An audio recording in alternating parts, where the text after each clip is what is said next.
वंचित बहुजन आघाडीमध्ये प्रवेश करीत आहेत. सोबतच त्यांची उमेदवारी सुद्धा आज बाळासाहेब आंबेडकर हे स्वतः जाहीर करणार आहेत. मी बाळासाहेबांना विनंती करतो की त्यांनी अनिस अहमद साहेब यांचा प्रवेश या ठिकाणी करून द्यावा.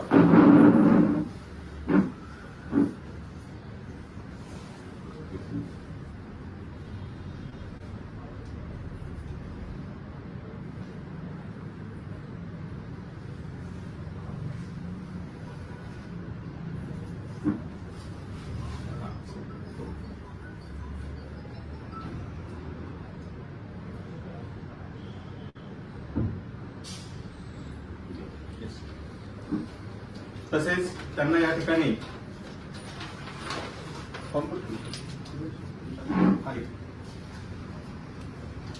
नागपूर मध्य 55 या मतदारसंघातून उमेदवारी देण्यात येत आहे. मी बाळासाहेबांना विनंती करतो की आपल्या हस्ते एबी फॉर्म देऊन त्यांची उमेदवारी या ठिकाणी निश्चित करावी.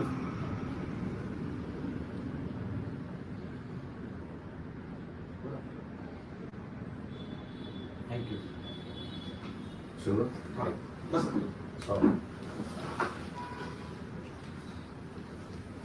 तो चालू का आलं तर या ठिकाणी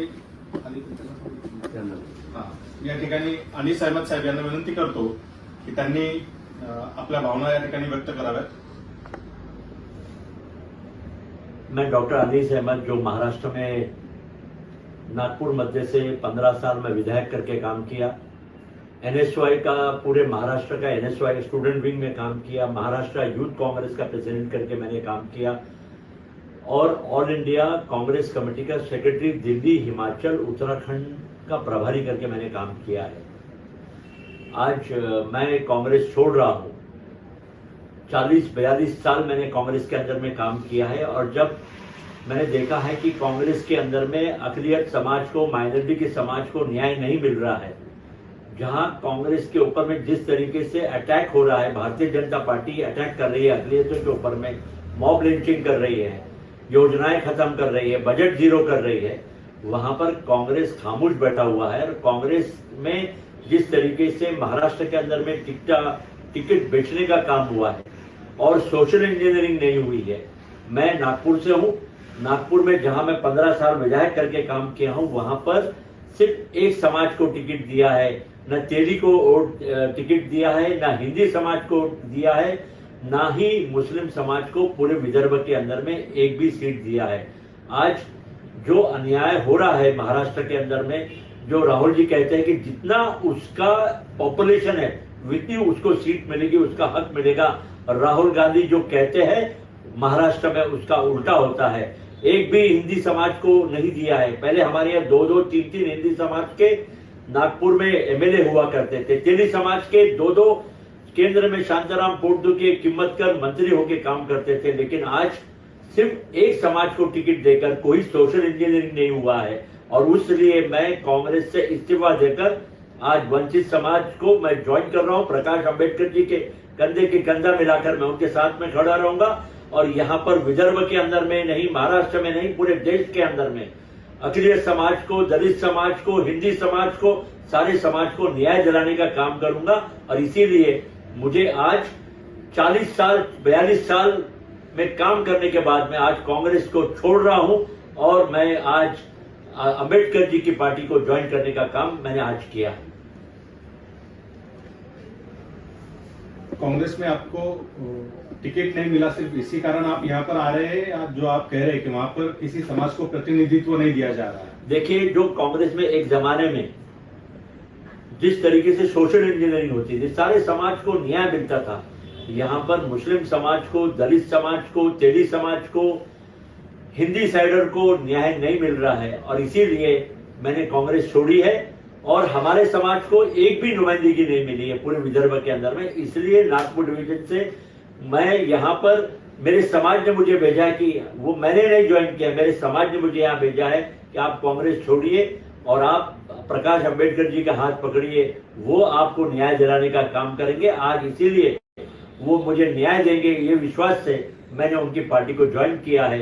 ये मैं आपको विश्वास दिलाता हूँ. डॉक्टर अनीस अहमद एक मिनिट.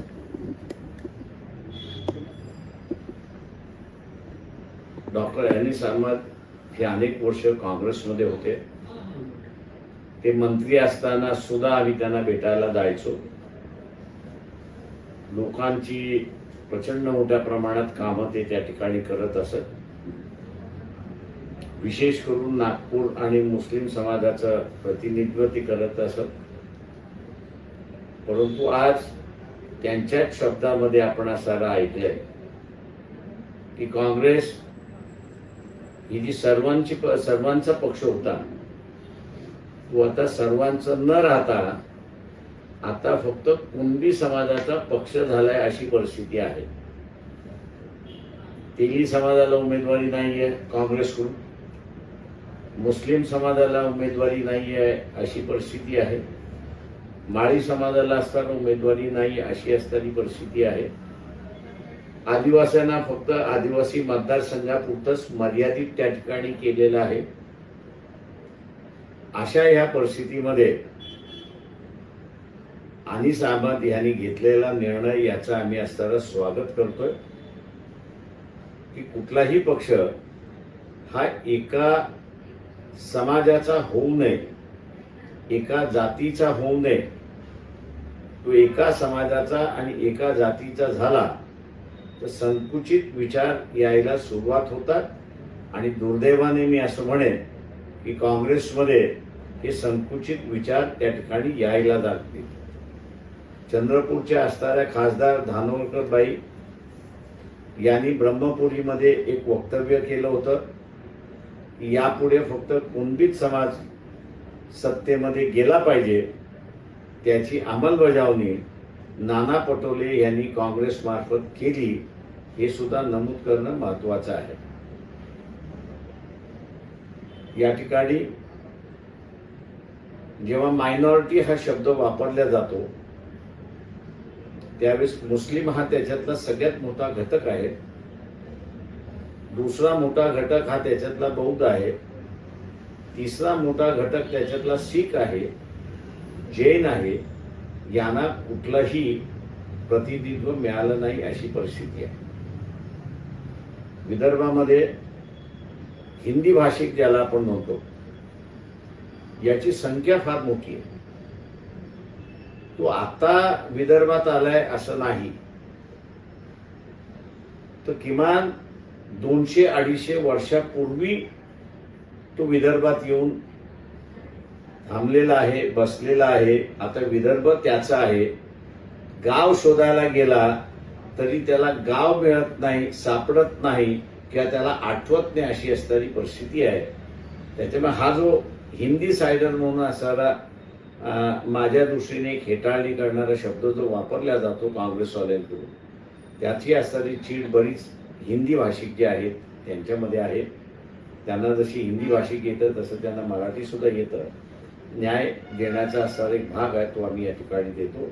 पक्षाच्या वतीने पुन्हा आम्ही असणारा डॉक्टर अनीस अहमद यांचं मनपूर्वक स्वागत करतो आणि त्यांच्या ज्या अपेक्षा आहेत ते पक्ष पूर्ण करेल एवढं आम्ही त्यांना आश्वासन देतो.